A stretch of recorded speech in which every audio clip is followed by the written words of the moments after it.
প্রতি বছর সংখ্যা বাড়লেও সঠিক খাদ্য নির্বাচনের অভাবে দ্রুত বেড়ে ওঠে না গবাদি পশু। এর সমাধানে বিভিন্ন খাদ্য উপাদানের সমন্বয়ে তৈরি ক্রিপ ফিডিং পদ্ধতির মাধ্যমে তৈরি বিশেষ খাদ্যে অবিশ্বাস্যভাবে দ্রুত বেড়ে উঠছে দেশীয় ছাগলের জাত ব্ল্যাক বেঙ্গল। বাংলাদেশ কৃষি বিশ্ববিদ্যালয়ের একদল গবেষকের এই সফল গবেষণালব্ধ পদ্ধতি সারা দেশে ছড়িয়ে দিতে চায় প্রাণী সম্পদ অধিদপ্তর। গগন পণ্ডিতের তোলা ছবিতে আরো জানাচ্ছেন মাইনুল শোভন। প্রাণী সম্পদ অধিদপ্তরের 2023 সালের হিসাব অনুযায়ী দেশে গবাদি পশুর সংখ্যা প্রায় 4.5 কোটি, আর এর মধ্যে ছাগলের সংখ্যা 2,69,00,000। এক দশকেই বেড়েছে প্রায় 38 লাখ, যার মধ্যে সিংহভাগই দেশের অতি পরিচিত জাত ব্ল্যাক বেঙ্গল। উৎপাদনের হার, মাংসের পুষ্টিগুণ আর লালন পালনের সহজ পদ্ধতির কারণে প্রায় প্রতি বছরই বাড়ছে এ জাতের ছাগল উৎপাদন। দেশে ছোট বড় মিলিয়ে প্রায় 5,500 সরকার নিবন্ধিত ছাগলের খামার গড়ে উঠেছে। এছাড়াও অনিবন্ধিত খামারের সংখ্যা অগণিত। কিন্তু সঠিক খাবার নির্বাচনের গুরুত্ব সম্পর্কে জানে না অনেক খামারে কিংবা বিচ্ছিন্নভাবে পশুপালনের সাথে জড়িতদের অনেকে।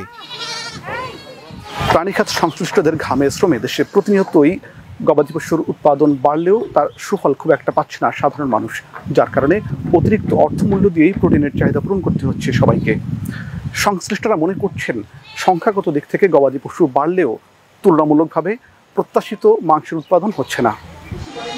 পশুখাদ্যের সহজলভ্য কিছু উপাদান যেমন সরিষার খৈল শতকরা 34%, ভুট্টা গুঁড়া 30%, চালের কুড়া 28%, গমের ভুসি 7.5% ও লবণের পরিমাণ 0.5%। এসবের সমন্বয়ে তৈরি বিশেষ খাদ্য মেনু পরীক্ষামূলক পদ্ধতির মাধ্যমে মাত্র 3 মাসেই ছাগলের বাচ্চার সুস্থতার সাথে অতি দ্রুত বেড়ে ওঠার প্রমাণ পেয়েছে বাংলাদেশ কৃষি বিশ্ববিদ্যালয়ের গবেষকরা। দেশের কয়েকটি অঞ্চলে চলছে পাইলটিং প্রকল্প।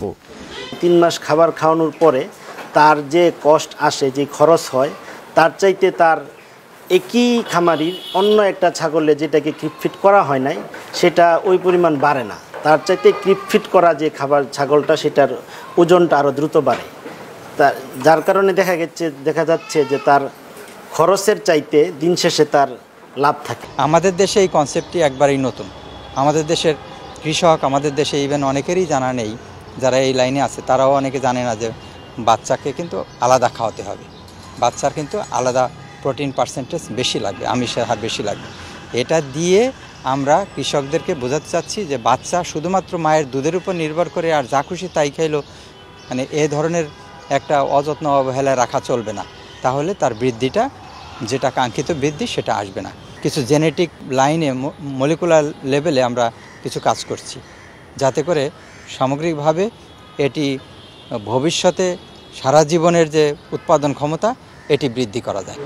বিশ্বব্যাংকের অর্থায়নে প্রাণী সম্পদ মন্ত্রণালয়ের আওতাধীন প্রাণী সম্পদ ও ডেইরি উন্নয়ন প্রকল্প ক্রিপ ফিডিং কার্যক্রম সরাসরি তত্ত্বাবধান করছে। এ পদ্ধতিতে আশাব্যঞ্জক সাফল্যের কারণে স্থানীয় প্রাণী সম্পদ কার্যালয়ের মাধ্যমে এটি দ্রুতই দেশব্যাপী ছড়িয়ে দিতে চান সংশ্লিষ্টরা। রিসার্চের যে ফলাফল পাওয়া যাচ্ছে তা ইতিবাচক এবং আশা করা যাচ্ছে যে এর থেকে ভালো কিছু ফলাফল পাবো এবং এটা সম্প্রসারণের অনেক সুযোগ রয়েছে। ফাইনালি আমরা প্রত্যাশা করি যে এই রিসার্চ ফাইন্ডিংসের উপরে ভিত্তি করে আমরা ডিপার্টমেন্টের মাধ্যমে এই বিষয়গুলো দেশব্যাপী বিস্তৃতি লাভ করবে। তবে কেবল ব্ল্যাক বেঙ্গল ছাড়াও ছাগলের অন্যান্য জাত ও ভেড়ার ক্ষেত্রেও ক্রিপ ফিডিং পদ্ধতি কার্যকর হওয়ার ব্যাপারে আশাবাদী গবেষকরা। মাইনুল শোভন, বাংলা ভিশন, ময়মনসিংহ।